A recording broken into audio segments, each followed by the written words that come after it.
The storm had been raging since midnight, beating against the tall glass walls of the Whitmore mansion like a warning no one wanted to hear.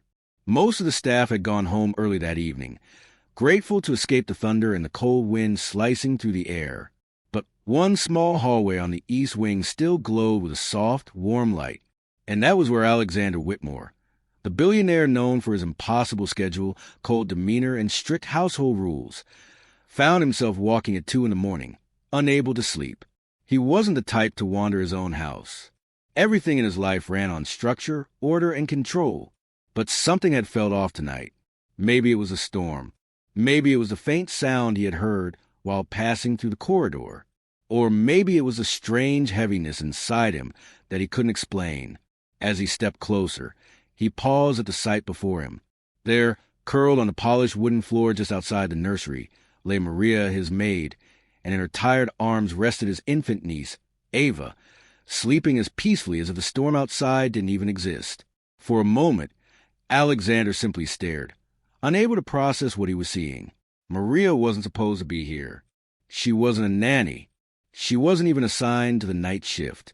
And she definitely wasn't supposed to be sleeping on the floor, wrapped in nothing but a thin blanket, protecting the child as if she were her own. His first instinct was confusion. His second was frustration. And then something more complicated, something he didn't have a name for, slowly made its way into his chest. He stepped forward quietly, careful not to wake the baby. The room was dim, and the only illumination came from the soft glow of a night lamp shaped like a tiny moon. Ava's little hand was gripping the fabric of Maria's shirt, as if she trusted her completely. Alexander frowned. That didn't make sense. He had seen how Ava reacted to most people, crying, pulling away, refusing to be held. Ever since the tragedy that brought her into his care, the baby had been restless, easily frightened, and difficult to soothe. Even the highly trained nannies he had hired struggled to keep her calm for more than a few minutes at a time. But here she was, sleeping peacefully in the arms of a maid who had never been assigned to her. Why? Alexander crouched slowly, his eyes scanning Maria's face. She looked exhausted, dark circles under her eyes, her cheeks flushed in the cold floor, her breathing uneven as if she had cried earlier. The sight stirred something unfamiliar in him, a softness he didn't allow himself to feel often. He reached for the blanket she had tried to wrap around them, noticing it wasn't even hers. It was one he recognized from the laundry room. She must have gone to get it herself. Why would she go this far for a baby that wasn't hers? He gently brushed aside a strand of hair that had fallen over Ava's forehead. His mind raced through different possibilities. Was the baby sick? Had something happened? Had Maria been forced to step in because no one else was available? Or was there something more, something he didn't know? As he stood again, his eyes drifted to the half-open nursery door. Inside, the crib was empty, blankets untouched. A rocking chair sat still in the corner. A storybook lay open on the floor, as if someone had been reading it before everything changed. Alexander swallowed hard. Something about this picture wasn't right. Just earlier that evening, he had instructed the night nanny to stay with Ava. He'd paid her well, more than well. So why was Maria here instead? Why was the nanny gone? And why had nobody informed him? He reached into his pocket, pulling out his phone to check the staff logs. The last recorded entry from the night, nanny was at 9:27 p.m. After that, nothing. No sign out, no message, no update. It was as if she had simply vanished. His jaw tightened. People didn't just disappear from his house. Not in the middle of the night. Not during a storm. And not while responsible for a helpless child. He took a step back toward Maria, studying the way she held Ava, so protectively, so gently, as if shielding her from something, or someone. The storm outside cracked loudly, shaking the window. Ava stirred but didn't cry. Maria's arm tightened instinctively around her, calming her instantly. Alexander felt a strange ache in his chest again. He had never seen anyone, not even professionals, soothe a child this effortlessly. Why her? What did the baby feel that he didn't? What did Maria understand that he couldn't?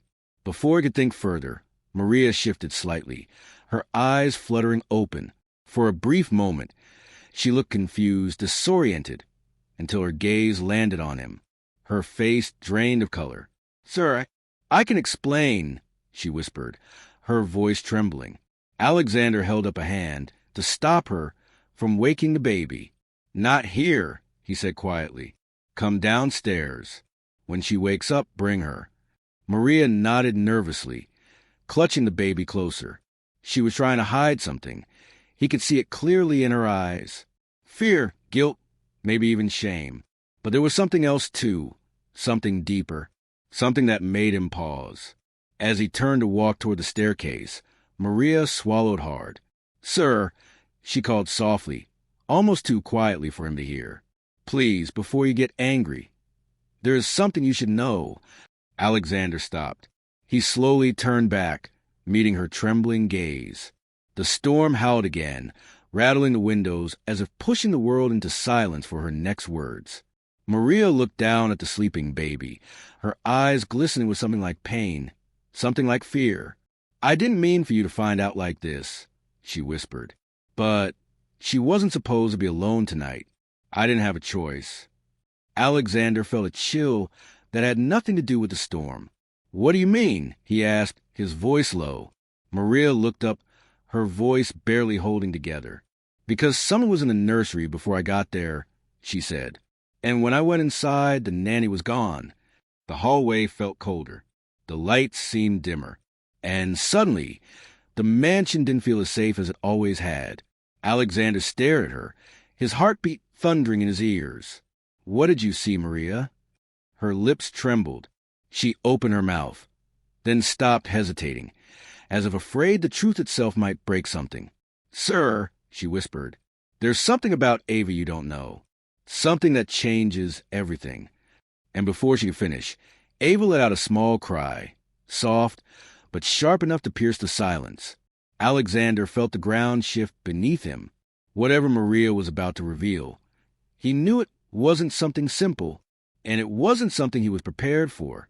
Alexander didn't move at first. He stood frozen in the dim hallway, the soft cry from the baby echoing between them as Maria slowly rocked Ava back to calmness. The storm outside pushed another wave of wind against the windows, making the mansion feel even more isolated, like the whole world had shrunk to just the three of them. The billionaire's jaw tightened, not out of anger, but out of the unfamiliar weight settling on his chest. He had lived his whole life believing everything could be controlled: money, time, people, even problems. But tonight, something had slipped through the cracks, and he couldn't shake the feeling that whatever Maria had found in the nursery was only the beginning. He stepped back toward her, lowering his voice so it wouldn't startle the child. "Tell me exactly what happened," he said. Maria shook her head slowly. "Not here, sir. Please, I don't want her to hear any of it." Alexander stared at her, confused. A baby hearing something. What difference did it make?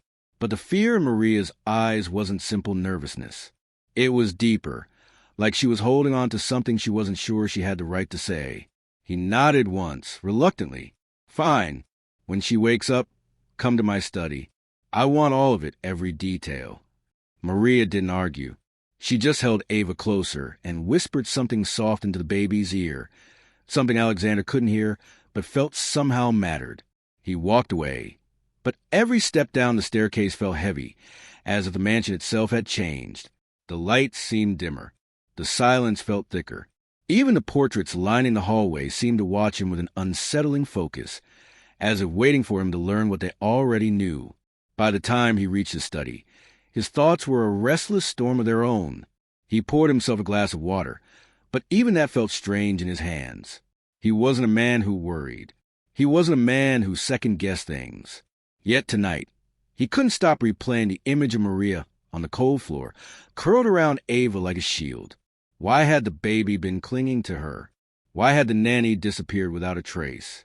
And what did Maria mean when she said Ava shouldn't be alone? He set the glass down and exhaled, trying to push away the questions. But they stayed with him like shadows. Upstairs, Maria gently carried Ava back into the nursery. The room smelled faintly of baby powder and lavender, normally calming scents. But tonight, the air felt different. She stepped inside slowly, as if expecting someone or something to still be there. Her eyes went straight to the corner of the room. It was exactly how she'd found it earlier. The little rocking chair slightly turned, the storybook open on the floor, and the night lamp glowing weakly. Nothing seemed broken. Nothing looked touched. Yet Maria felt that same coldness wash over her again, the same one she'd felt when she realized she wasn't alone earlier that night. She whispered softly, "It's okay, little one," as she placed Ava back into her crib. The baby whimpered once, then reached out a tiny hand, touching Maria's fingers before slowly drifting back to sleep. Maria didn't leave the room immediately. She stood by the crib, watching Ava breathe, counting each rise and fall of her small chest. Only when she felt sure the child was safe did she step back and pull the blanket up around her. But before she could turn, a soft creak echoed from behind the rocking chair. Maria froze. Her heart thudded painfully, and her breath caught in her throat. She stared at the chair, completely still, completely harmless. But she knew what she had heard earlier. She knew she hadn't imagined it. She forced herself to step back. The room felt colder now, not from the storm, but from something else, something she couldn't name. She left the nursery with trembling hands. Down the hall, she paused at a small window. The rain streaked down the glass in uneven lines, blurring the world outside. Maria wrapped her arms around herself. She didn't fear storms. She didn't fear the dark, but she feared something else tonight. Something she hadn't told anyone. By the time she made it to Alexander's study, she hesitated at the door. She wasn't prepared for the questions he was about to ask. She wasn't prepared for the look in his eyes, or the possibility that he would blame her. But she also knew he needed to know the truth, at least some part of it. She knocked gently. The billionaire's voice, normally firm and controlled, sounded more tired than she expected. "Come in." Maria stepped inside. Alexander was sitting behind his desk, but he wasn't working. His laptop was closed. His phone was untouched. He looked straight at her, reading the worry on her face before she even spoke. "Is she asleep?" he asked. "Yes, sir," Maria whispered. "Good. Now tell me everything." Maria took a shaky breath. "I came back tonight because I heard something." "Heard what?" "It was like someone was in the nursery with her," she said, her voice trembling again. Alexander stiffened. "A person? I don't know. But when I opened the door, the nanny wasn't there. Did she leave a note? A message? Anything?" Maria shook her head. "No, nothing. It was like she left without even picking up her things. Her jacket was still hanging on the chair. Her bag was still under the table." Alexander leaned back slowly, processing. "And you didn't think to call security?" "I did," Maria said quickly. But the storm made the power flicker all night. The intercom wasn't working. And when I checked the hall, I didn't see anyone. Alexander rubbed the bridge of his nose, trying to make sense of it. "So you stayed with the baby?" Maria nodded. "I couldn't leave her alone. She was crying so hard, sir, like she was scared." He looked at her carefully. "Scared of what?" Maria looked down at her hands, twisting her fingers nervously. "That's the part one don't know how to explain." "Try." "When I picked her up," she whispered. She kept looking at the rocking chair. "Not at me, not at the door, at the chair. And she wouldn't stop until I moved her away from it."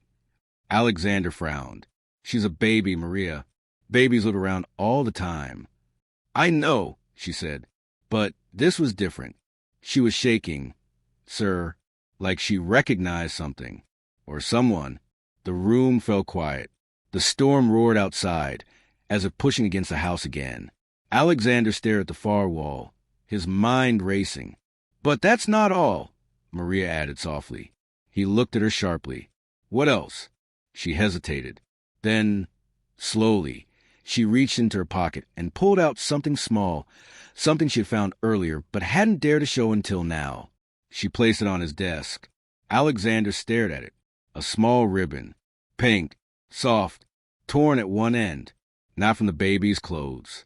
Not from any of the nursery items. Not from anything he recognized. His eyes lifted to meet hers. "Maria," he said quietly, his voice steady but cold. "Where did you find this?" Her voice wavered. under the rocking chair. The room felt colder. And neither of them said another word, because both knew without saying it that something was wrong in the mansion. Something none of them understood yet. Something that wasn't going away. Alexander stared at the tiny pink ribbon on his desk, as if it were something dangerous, something out of place. The storm outside had quieted a little, but inside the mansion, the tension only grew thicker. He picked up the ribbon carefully, turning it between his fingers. It felt soft, worn, almost like it had been held many times before. But it didn't belong to Ava. He knew every item in that nursery. He had ordered everything himself, down to the smallest details. This ribbon had no reason to be in his home, let alone under the rocking chair in the nursery. And that single fact pulled a thread of unease deeper into his chest. "Maria," he said, looking up at her slowly, "are you absolutely sure the nanny wasn't wearing this?" Maria shook her head. "She always ties her hair with a black band, sir. I've never seen her use anything like this. And no one else has been in the nursery today." "No one," she said firmly. "Just me and her." Alexander narrowed his eyes. "Her." Maria swallowed. "Ava." He leaned back slightly, trying to think. But the mansion felt too quiet now, as if it too was waiting for answers. Maria hesitated, then spoke again. "Sir, if you don't mind me asking, is there anyone else living in the house? Someone I might not know about?" Alexander stiffened. "No, only the staff. And they all sign in and out. Everyone is accounted for." Maria looked down, worried. "Then how did that ribbon get there?" He didn't respond. The question itself was unsettling enough. The idea that someone might have been in the nursery without permission made his stomach twist. He stood abruptly. "I'm checking the security footage." Maria stepped back. "Sir, I tried earlier. The cameras weren't loading." He froze. "What do you mean they weren't loading?" "They were glitching," she said softly. "Every time I opened the nursery camera, it showed a black screen." Alexander didn't wait another second. He marched out of the study with Maria following closely behind. They stopped at the small security room near the staff quarters. The monitors flickered softly, showing different corners of the mansion. But when he tapped the file for the nursery camera, the screen blinked. Static. He tried again. Same result. A cold shiver ran through him. This should not be possible. Maria watched him nervously. "Sir, what if someone turned it off on purpose?" He didn't answer.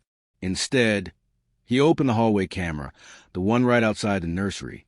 For half a second, a blurry shape appeared. Not clear enough to be a person, but not nothing either. Just a hint of movement, too fast, too small, too strange to identify. Then the footage cut out again, replaced by a frozen frame of the empty hallway. Maria gasped softly. That wasn't there before. Alexander leaned in, narrowing his eyes, trying to rewind the footage, but the system refused. Every attempt resulted in the same frozen frame. He stepped back, his jaw clenched. This isn't a system issue. Someone tampered with it. Maria wrapped her arms around herself, her voice trembling. But why would anyone do that? Who would want to go into the nursery? Alexander didn't have an answer, and that scared him more than anything. He turned to her. I want you to stay close tonight. Don't leave the East Wing. And don't let Ava out of your sight. Maria nodded, but her eyes showed the worry she was trying to hide. Alexander walked her back toward the nursery. When they reached the door, he paused. Did you notice anything else earlier? Something small, even if it didn't feel important? Maria hesitated. Thinking, there was one thing. What? When I first walked in, she whispered, the rocking chair wasn't in the same position as it was tonight. It was facing the crib. Alexander's chest tightened. You're sure? Yes. I noticed because I had to step around it. He looked into the room. The rocking chair now sat at a gentle angle, turned away from the crib. But hearing that earlier it had been pointed directly at the sleeping baby made his skin crawl. He stepped inside slowly, scanning every corner. Everything looked normal. Too normal. Sir, Maria said quietly, there's something else I didn't tell you. He turned sharply. Go on. She looked down, twisting her fingers together. When I was putting her to sleep, she grabbed my shirt. Not like she usually does. It felt like she was afraid, like she didn't want me to put her down. Alexander tried to steady his breath. She's been through a lot. Maybe she just needed comfort. That's what I thought too, Maria said. But when she calmed down, she kept looking behind me, toward the rocking chair, like she expected someone to be there. He didn't speak. He couldn't. A baby reacting to something unseen. A nanny disappearing. A ribbon no one recognized. Security footage tampered with. And that faint figure on the hallway camera. He stepped backward out of the nursery, leaving the door slightly open. Then he walked toward the grand staircase, pacing slowly. He needed answers, real ones. He needed to find the nanny, understand why she left, or she had been forced to leave. He pulled out his phone and dialed her number. It rang once, twice, 3 times, then went straight to voicemail. He tried again. Nothing. It was almost 3 a.m, but he didn't care. He called the company that had provided her, an emergency line that rarely needed to be used. A sleepy voice answered. "Yes, hello, how can I assist?" "This is Alexander Whitmore," he said sharply. "One of your employees left my home without notice. I need to know why." The person on the line paused, then checked the records. "Sir, according to our system, your nanny signed out at 9:45 p.m. Alexander froze. That's impossible. That's what the log says, sir. There is no sign-out record in my system," he said, "and her belongings are still here." The voice hesitated. "Would you like us to send a replacement in the morning?" "No," Alexander snapped, then took a breath. "No, I'll call back." He ended the call. Maria watched him from the hallway, worry growing in her eyes. "Sir, what does that mean?" "It means someone signed her out," he said quietly, "but it wasn't on my end." "Then who?" "I don't know." He walked past her, heading toward the living room, but something made him stop halfway. A faint creaking sound drifted from upstairs. Slow, uneven, almost like with shifting or a rocking chair moving. Maria's hand flew to her mouth. "Sir!" "Please tell me that's not." Alexander didn't let her finish. He turned toward the staircase, his pulse thudding faster with each step. The sound came again. Creak, creak, creak. He didn't run. He didn't shout. He simply climbed the stairs one step at a time, moving toward the source of sound. When he reached the top floor, he paused. The hallway was dark. The nursery door was slightly open, and from inside, the rocking chair was moving. Alexander stood at the top of the staircase, barely breathing. The soft creaking from the nursery drifted through the hallway like a whisper, steady and slow, as if someone were gently rocking back and forth. The dim lights along the wall flickered once, reminding him of the storm still rumbling outside, but he knew that sound had nothing to do with the weather. Maria stood a few steps behind him, holding her breath, her hands trembling at her sides. "Sir," she whispered, barely audible, "please don't go in there alone." He didn't answer. His eyes stayed locked on the half-open nursery door. The rocking chair continued its eerie rhythm, each creak louder now that he was close. It was impossible to tell if someone was sitting in it, or if it was moving on its own. Both ideas felt equally unsettling. Alexander took one slow step forward. The floor beneath him groaned softly. He paused again, listening, observing, trying to steady the shaking inside his chest. He had faced boardrooms filled with ruthless people, made billion-dollar decisions under pressure, and stood in front of powerful men without blinking. But nothing he had experienced compared to the chill that crawled along his spine now. He finally reached the doorway. The room looked almost peaceful at first glance. The soft night light cast a warm golden glow across the walls, the crib, the toys arranged neatly on the shelves. Ava slept quietly, her tiny chest rising and falling in the same gentle rhythm as always. But the rocking chair, it was moving. Not fast, not wildly, but enough to show someone had touched it moments before. Or something. Alexander pushed the door fully open with his fingertips. The creaking stopped instantly, as if whatever force had been moving it froze at the sound of his presence. The sudden silence was heavier than the storm outside. He stepped inside. Maria stood at the threshold, afraid to enter but terrified to leave him alone. She clutched the doorknob with white knuckles. "Sir, please be careful." "I am," he whispered. He approached the chair slowly. It stood perfectly still now, its wooden frame catching the light. He placed a hand on its back. The wood was slightly warm. He frowned. Someone was sitting here. Not long ago. Maria's breath hitched. But who? We were the only ones upstairs. He didn't answer. He moved toward the closet next, pulling open the door. Empty. He checked behind the curtains. Nothing. The window was locked from the inside. The space under the crib was clear. Everything seemed normal, too normal, but he could feel it. Something was wrong. He turned back to Maria. "Lock the doors to the east wing. No one gets in or out. I'll check the rest of the house." She nodded quickly, though fear tightened her face. "But what if—" He held up a hand. "We don't panic. We stay alert." He stepped past her and walked back into the hallway. But before he reached the staircase again, a faint thump echoed from downstairs. He froze. Maria clapped a hand to her mouth. "What was that?" Alexander's eyes narrowed. "Stay behind me." They descended carefully, each step echoing faintly in the quiet house. When they reached the lower floor, the living room lights flickered once before returning to their soft glow. Another sound came, this time from the kitchen.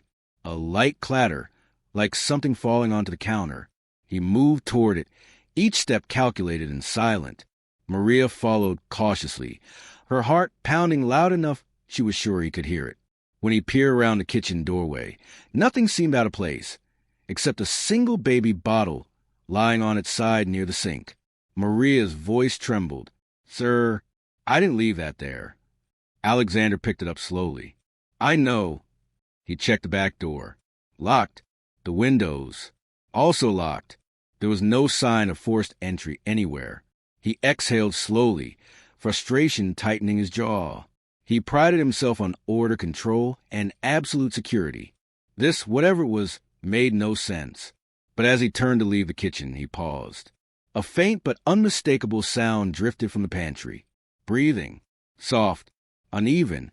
Someone was inside. His pulse quickened. He motioned for Maria to stay still, then moved toward the pantry door. He gripped the handle tightly, ready to pull it open. But before he could, the breathing stopped. Total silence. A cold, suffocating silence. He slowly opened the door. The pantry was empty. Every shelf neatly arranged, every item where it should be. He stepped inside, looking behind the crates, the bags, the narrow spaces. Nothing. Maria hovered in the doorway, her voice barely audible. "Sir, could it be the nanny? Maybe she came back? Maybe she—" "No," Alexander said quietly. "If she were here, she wouldn't be hiding." He stepped out of the pantry and pulled the door closed. The feeling didn't leave, though. That quiet breath he heard. He knew it was real. It wasn't imagination. It wasn't nerves. It was someone in his house. Or something. He turned to Maria. "Where are the rest of the staff?" "Asleep in their rooms," she whispered. "The storm made everyone turn in early." "Wake them," he said firmly. "Quietly. Make sure everyone is accounted for." Maria didn't hesitate. She hurried down the hallway toward the staff quarters. Alexander stood alone in the kitchen now, the hum of the refrigerator, the only sound filling the room. He ran his hand through his hair, trying to think clearly. The missing nanny, the ribbon, the tampered cameras, the rocking chair, and now the sounds from the pantry. Things weren't adding up. He stepped into the living room and looked around. The big portrait above the fireplace, his late wife, seemed to stare back at him with an expression he couldn't read. He had walked past that portrait 1,000 times, but tonight it felt different, almost like the room itself had shifted. Then his phone buzzed in his pocket. He checked it. Unknown number. A text message. He opened it. One sentence stared back at him. "She doesn't like being alone." Alexander felt his entire body go cold. Another message came. Check the nursery again. He didn't think. He ran. Maria heard him sprinting up the stairs and rushed to follow. "Sir, What happened? What's wrong? But he didn't stop to answer. He reached the top floor in seconds, heart pounding, dread clawing at him. The nursery door was still open just as he had left it. But the moment he stepped inside, he froze. The crib was empty. Ava was gone. And on the rocking chair, the pink ribbon lay neatly placed on the seat, as if someone wanted him to find it. The chair began to move again. Slow, steady, waiting. The next afternoon unfolded quietly, almost too quietly, as if the mansion itself was holding its breath again. Mariah moved through the hallways with her usual grace, though something in her eyes betrayed a restlessness she couldn't shake. Liam had been unusually calm since that moment in the kitchen, clinging to her, watching her every step, almost as if he sensed something none of the adults could see. Richard Sterling, meanwhile, had retreated into his office and locked the door, leaving the staff to exchange uneasy glances each time they passed the hallway. But the stillness didn't last. Just as Mariah finished tidying the library, she heard hurried footsteps, light, stumbling, panicked. Before she could turn, Liam burst into the room, his small face pale and his breath coming in sharp, frightened bursts. He grabbed her hand with both of his fingers icy, his eyes wide with something deeper than fear. "Mariah, he's here," Liam whispered. Her heart clenched. "Who's here, sweetheart?" But before he could reply, a sharp voice cut through the doorway. Richard's voice, but sharper, colder, carrying an edge she hadn't heard before. "Liam, come here." Mariah turned, startled. Richard stood at the threshold, but something was wrong, terribly wrong. His expression wasn't angry. It wasn't stern. It was blank, empty, like someone wearing a mask made of his face. His eyes didn't move to Mariah first. They fixed only on Liam, who took a step closer into her arms. Richard stepped into the room, slow and deliberate. "Liam, I said come here." Mariah felt the boy tremble against her. She kept a steady voice, though her pulse hammered. "Mr. Sterling, he's scared." "Maybe." Richard suddenly blinked, like a man waking abruptly from a deep sleep. His shoulders dropped, his jaw unclenched, and for a split second, confusion flashed across his features, as if he himself didn't understand why he'd spoken that way. But then something else happened, something no one in the mansion could have expected. A loud crash echoed from upstairs, glass shattering, with splintering, a thud that sent dust drifting from the chandeliers. Every staff member nearby froze. Richard turned sharply toward the sound, entirely abandoning the tension in the library. "Stay here," he ordered, and rushed out of the room. But Liam tugged harder on Mariah's sleeve, panic flooding his voice this time. "It's not him," he whispered. "It's the other one." Mariah felt the air leave her lungs. "The other what, baby?" Liam leaned closer, voice barely audible. "The one who comes when Daddy forgets." A chill ran across her skin. The child wasn't speaking like a misbehaving boy now. He wasn't speaking like someone scared of punishments or shadows. He was talking like someone who had seen something real, something the adults had completely missed. Mariah held Liam tighter as another crash thundered through the mansion, this one closer, heavy enough to rattle the bookcases. Shouting broke out in the corridor, staff scrambling, someone calling Richard's name, another yelling to call security. But even amid the chaos, Liam's small, trembling voice cut straight through the noise. "He's coming here next." And in that instant, Mariah understood something she hadn't dared consider before. Liam wasn't misbehaving. He wasn't difficult. He wasn't troubled. He was warning them. And whatever had just broken loose inside the Sterling mansion was coming straight for them. The stakes had shifted. The real danger hadn't even begun yet. Mariah didn't wait for another crash to shake the walls. She lifted Liam into her arms and hurried toward the back hallway, the one that always stayed quiet no matter what was happening in the mansion. Her heart pounded, but she kept her voice low and steady, whispering to him that everything would be all right, even though she had no idea if it would be. Behind her, footsteps thundered across the upstairs landing. Richard was shouting orders. Staff were rushing in every direction, and someone yelled that the security alarm had glitched and shut off on its own. The whole mansion felt like it was shifting, like something hidden had finally broken free. When Mariah reached the end of the hallway, She set Liam down. "Sweetheart, tell me the truth," she whispered. "What's happening? Who's coming?" Liam's eyes glistened, but he didn't look away. "It's the man who looks like Daddy," he said softly. "But he's not Daddy. He comes when Daddy's scared."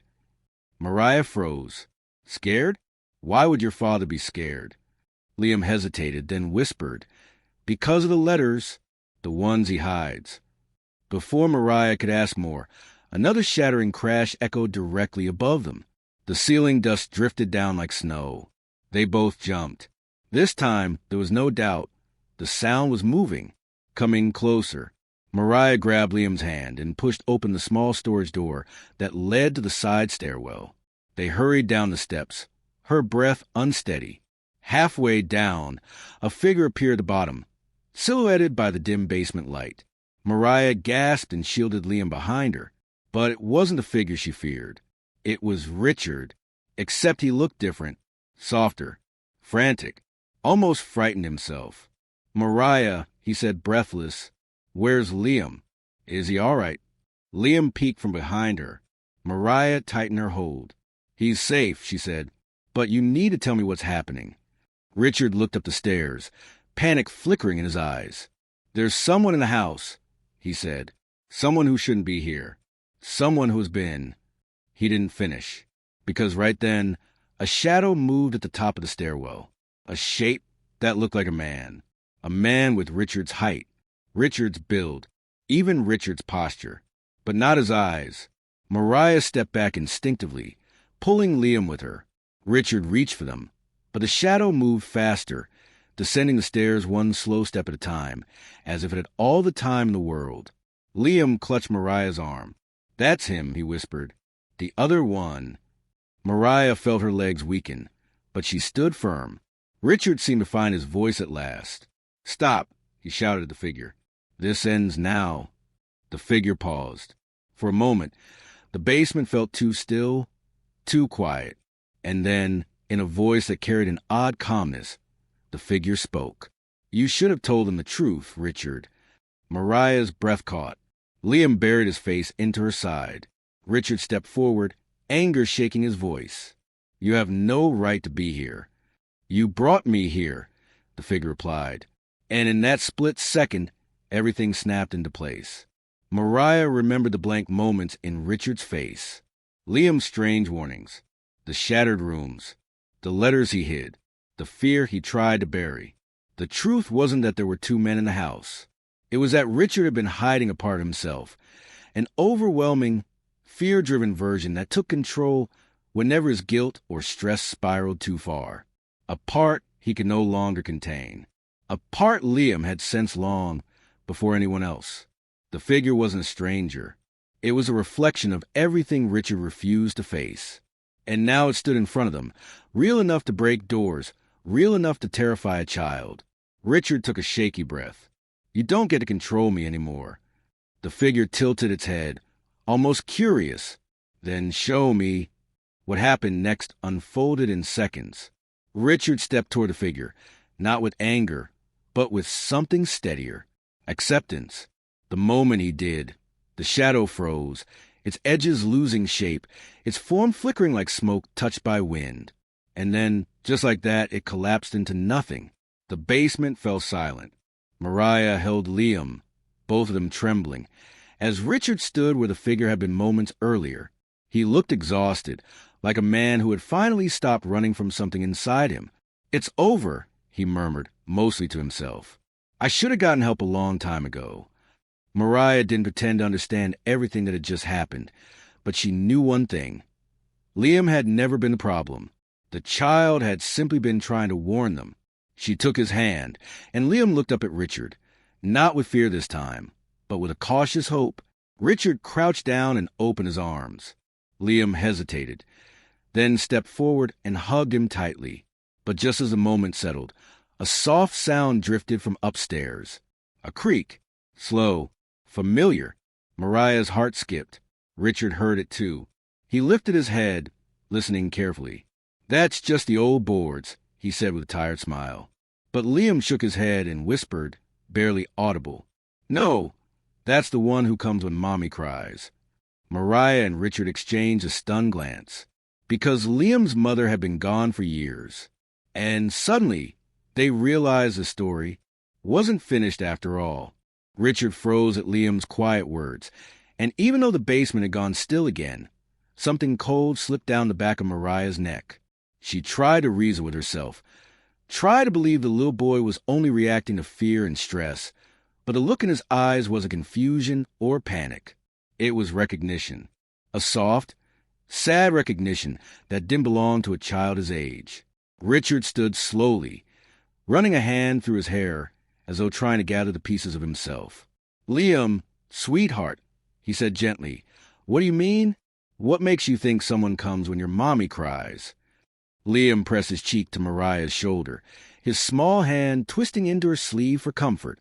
"I used to hear her," he whispered, "before I go to sleep. She cried at the window, and then someone walked around the room. Quiet, but I knew he was there." Mariah felt her breath catch. She looked toward Richard, expecting him to dismiss it, to reassure them both, but his face had gone pale, paler than she'd ever seen. She hadn't expected that reaction. "What's wrong?" she asked softly. Richard swallowed hard. "There's something I never told anyone," he said. "Not even the staff." His voice trembled slightly, not from fear of shadows now, but from fear of his own memories. "Before my wife passed, she struggled. More than people knew. She used to say she heard footsteps in the nursery. I told her it wasn't real, that it was just stress." He paused, voice cracking at the edges. "But one night, I heard them too." Mariah tightened her hold on Liam, unsure if she should believe what she was hearing, or try to ground the moment back into something logical. She looked at the stairs leading back up to the mansion. Everything above them was silent now, still and ordinary, yet that silence had weight, as if the house itself was waiting. Richard took a slow breath and motioned for them to follow him back upstairs. "We're not running anymore," he said quietly. "Not from ourselves, not from the past, and not from whatever this is." Mariah nodded and took Liam's hand. When they reached the landing, she noticed the broken frame near the nursery. The glass wasn't shattered outward. It was shattered inward, like something inside the room had pushed it. But she didn't say anything. She didn't want to put more fear into the boy, or into Richard, who was already battling too much. They stepped into the nursery together. Nothing was out of place. The crib sat in the corner, soft toys neatly folded on the chair, curtains still swaying slightly from the earlier chaos. The air felt thick, but not dangerous, more like a room holding its breath for too long. Liam looked around, his small chest rising and falling quickly. Then he walked toward the window, slow and careful. He reached up, placing his tiny palm on the cold glass. "This is where she cried," he whispered. Mariah felt emotion knot in her throat. "You mean your mommy? Your birth mother?" He nodded. "She cried because she thought she couldn't stay.